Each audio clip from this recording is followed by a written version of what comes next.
1984, por George Orwell, parte 8. En la habitación de al lado se oían fuertes pisadas y más trompetazos con el peine. La señora Parsons trajo el destornillador. Winston dejó salir el agua y quitó con asco el pegote de cabello que había trancado el tubo. Se limpió los dedos lo mejor que pudo con el agua fría del grifo y volvió a la otra habitación. «¡Arriba las manos!», chilló una voz salvaje. Un chico guapo y de aspecto rudo, que parecía tener unos 9 años, había surgido por detrás de la mesa y amenazaba a Winston con una pistola automática de juguete, mientras que su hermanita, de unos 2 años menos, hacía el mismo ademán con un pedazo de madera. Ambos iban vestidos con pantalones cortos azules, camisas grises y pañuelo rojo al cuello. Este era el uniforme de los espías. Winston levantó las manos, pero a pesar de la broma sentía cierta inquietud por el gesto de maldad que veía en el niño. «Eres un traidor», gritó el chico. «Eres un criminal mental. Eres un espía de Eurasia.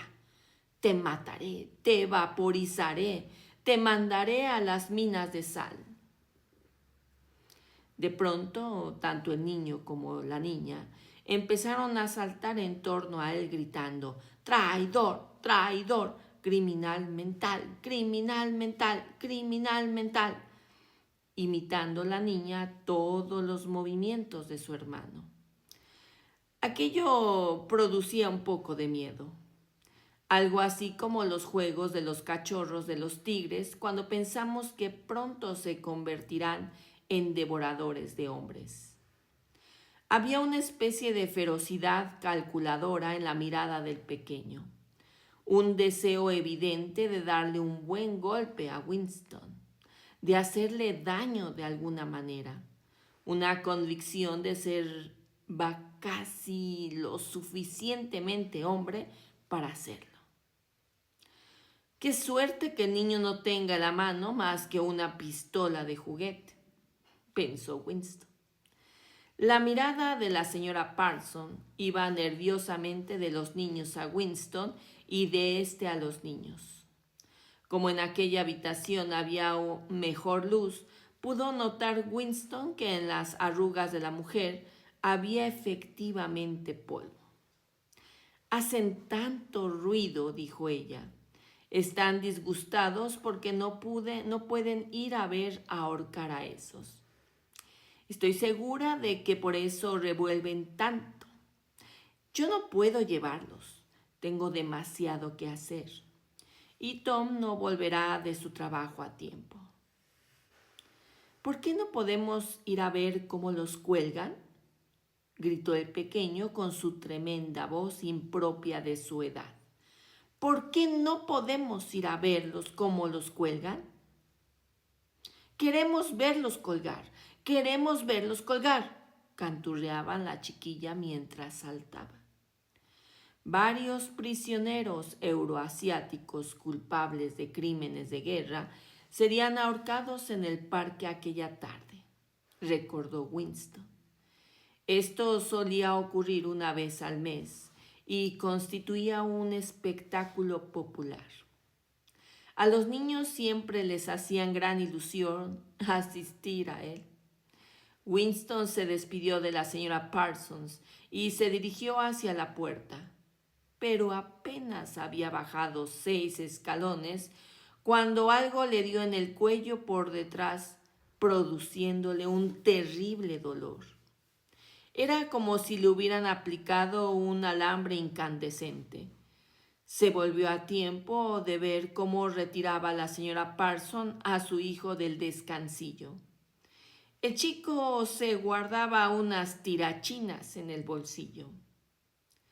«¡Goldstein!», gritó el pequeño antes de que la madre cerrara la puerta. Pero lo que más asustó a Winston fue la mirada de terror y desamparo de la señora Parsons. ¡Goldstein!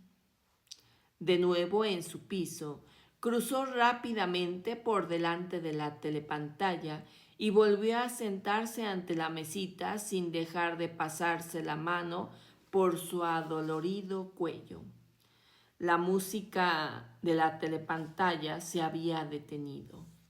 Una voz militar estaba leyendo con una especie de brutal complacencia una descripción de los armamentos de la nueva fortaleza flotante que acababa de ser anclada entre Islandia y las Islas Feroe.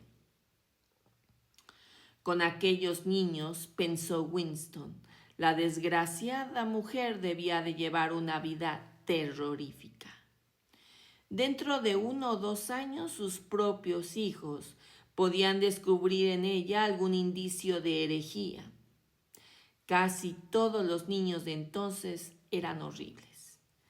Lo peor de todo eran que esas organizaciones, como la de los espías, los convertían sistemáticamente en pequeños salvajes ingobernables. Y sin embargo, este salvajismo no les impulsaba a rebelarse contra la disciplina del partido. Por el contrario, adoraban al partido y a todo lo que se relacionaba con él. Las canciones, los desfiles, las pancartas, las excursiones colectivas, la instrucción militar infantil con fusiles de juguete, los eslogans gritados por doquier, la adoración del gran hermano. Todo ello era para los niños un estupendo juego. Toda su ferocidad revertía hacia afuera contra los enemigos del Estado, contra los extranjeros, los traidores, saboteadores y criminales de pensamiento. Era casi normal que personas de más de 30 años les tuvieran un miedo visceral a sus hijos.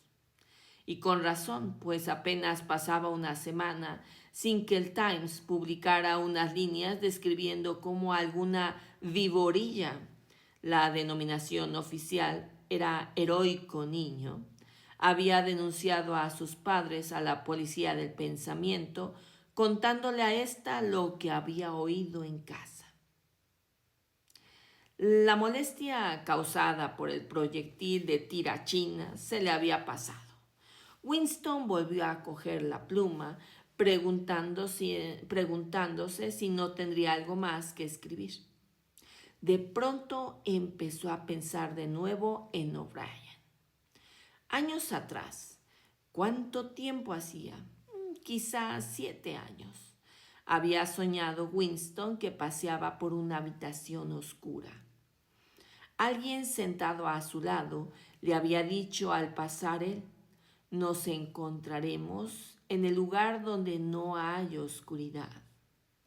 Se lo había dicho con toda calma, de una manera casual, más como una afirmación cualquiera que como una orden. Él había seguido andando, y lo curioso era que al oírlas en el sueño, aquellas palabras no le habían impresionado. Fue solo más tarde y gradualmente cuando empezaron a tomar significado.